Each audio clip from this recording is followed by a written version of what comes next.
Dinos, ¿cuándo sucederá todo eso? ¿Qué señal marcará tu regreso y el fin del mundo?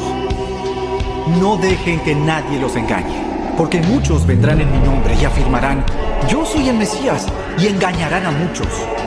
Una nación entrará en guerra con otra, y un reino con otro reino. Habrá hambres y terremotos en muchas partes del mundo.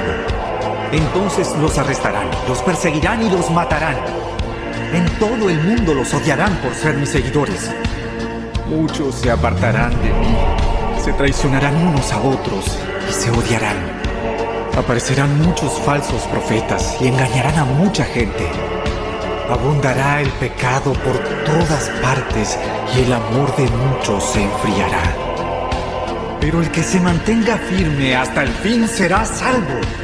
Y se predicará la buena noticia acerca del reino